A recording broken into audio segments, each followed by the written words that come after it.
Hello friends, thank you so much for tuning in today's video. In today's video, I'm going to be talking about your CV. Yeah, so let's talk.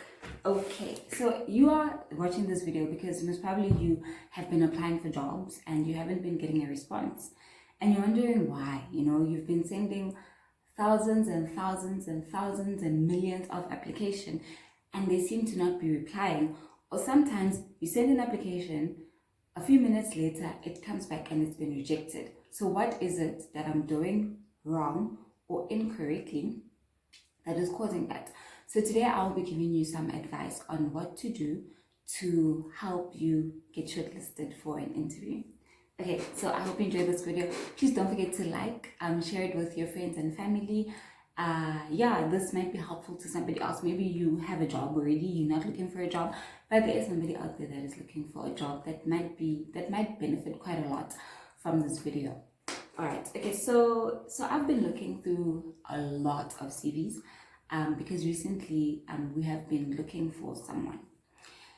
And as I looked through a lot of these CVs, I noticed that quite a number of things that caused us to not necessarily pick the specific CV. Not that there's anything wrong with the individual themselves, but just how they have structured their CV made us not even continue looking at it. For example, there was one CV where it was old, you can just see that this person, did not even make effort to update their CV. So just by us just looking at it, we're like, no, we don't want this person. So a CV represents you. The reason why we want your CV is because we are getting just a little bit of an introduction on who you are.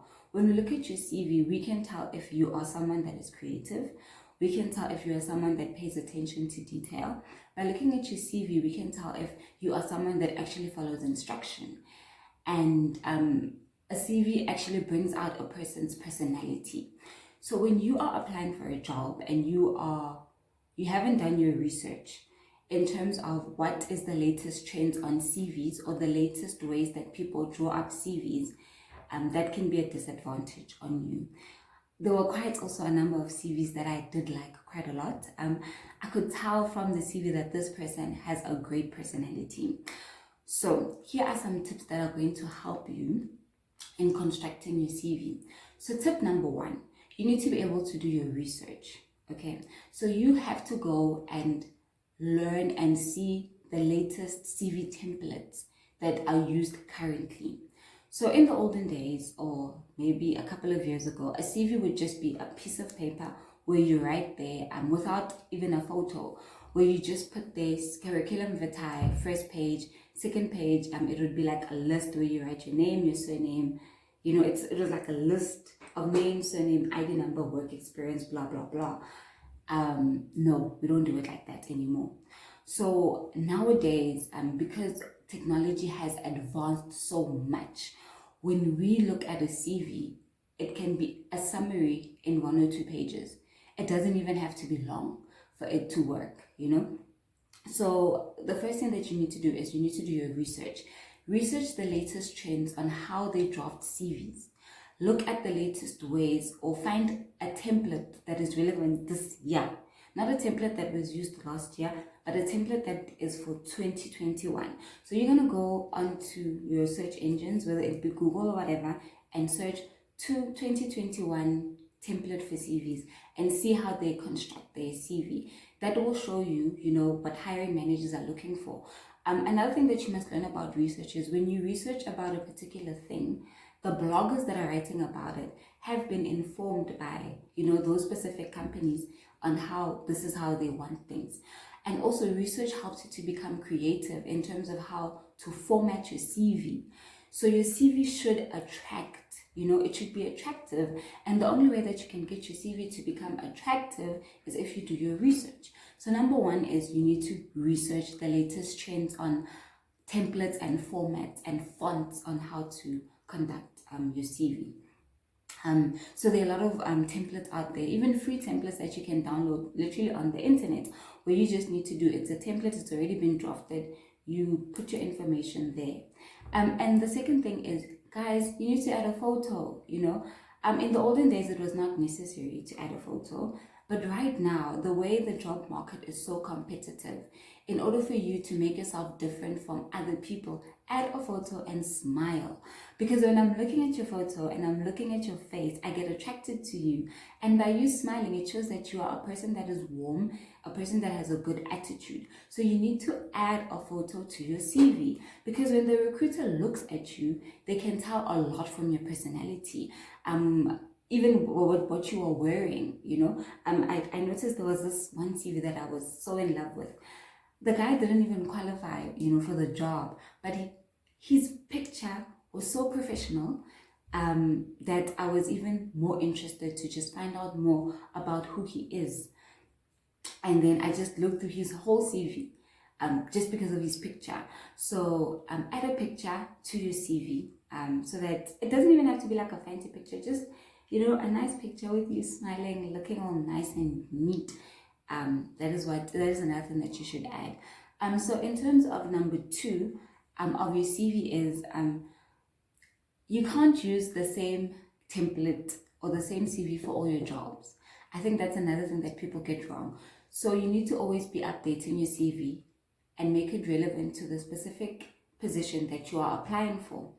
For example, right, if you see that there's a position in sales, they're looking for a sales consultant, you can't use the same CV for a role where they want an HR consultant. Okay, you cannot do that, because when you do that, it's not one template for all. When you do that, your CV is going to automatically get rejected.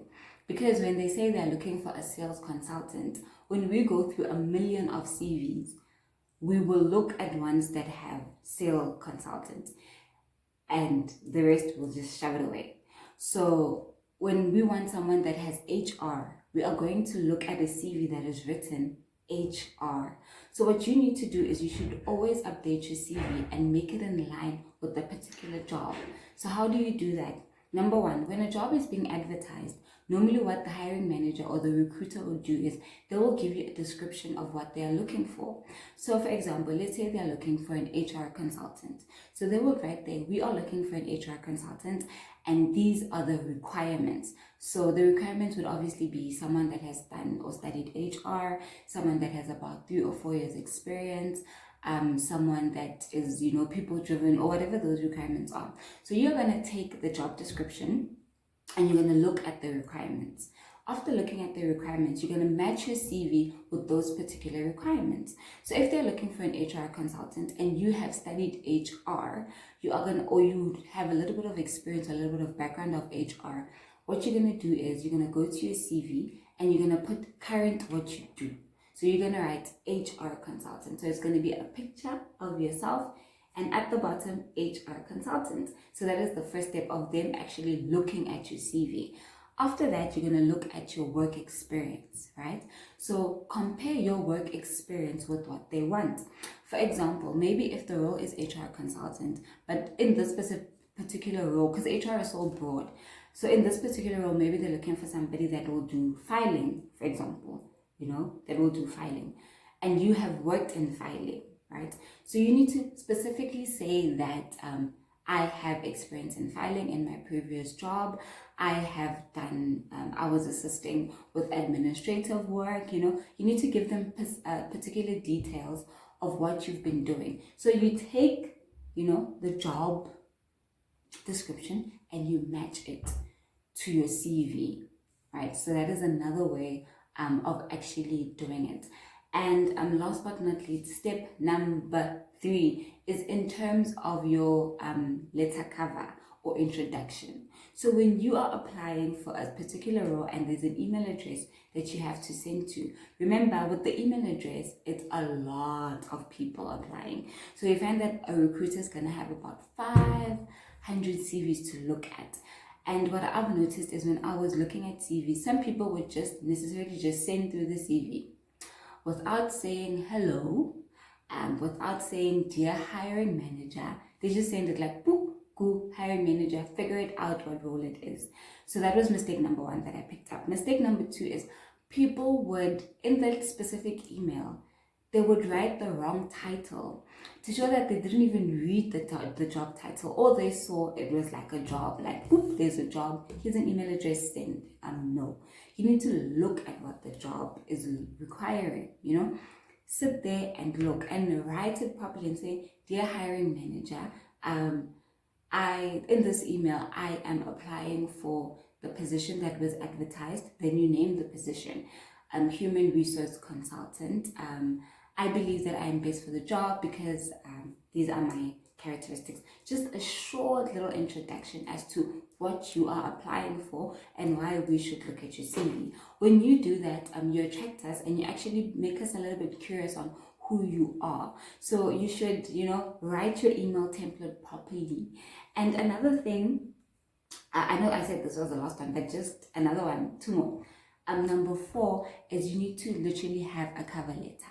You know, so there are ways of actually having a cover letter. So either you can include your cover letter within your CV, or you can have a separate page, you know, of a cover letter. So a cover letter is just a mini little profile about who you are and what is your experience before we actually look at your CV. So this is what attracts us to you. This is where you sell yourself. So in your cover letter, you would sell yourself and say, okay, my name is Gonzalo. I am a passionate individual.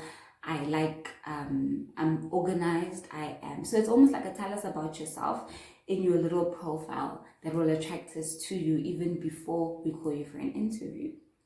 Okay, and then number 5 is to follow up and follow up. So if there's a contact detail or if there's a number that they say that for any inquiries, please contact this person, call the number, guys.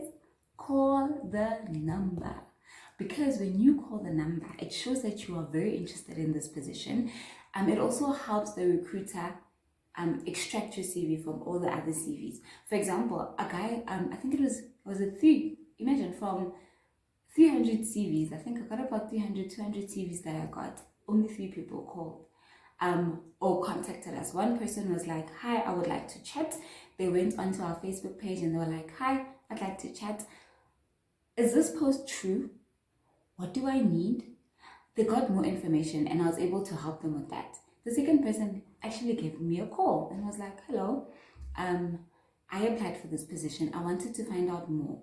Is it, the position said that this is a commission-based, you know, position. Is it commission-based? When you do that, you're able to know if this job is really for you. And you attention to the recruiter, they're able to pull you out because now you've spoken to them. They've heard you that you're a very nice and friendly person and they want to get to know you better. So call them. And there's the third person that actually, you know, followed up and called back, sent an email and replied and said, actually, this job is close to where I stay.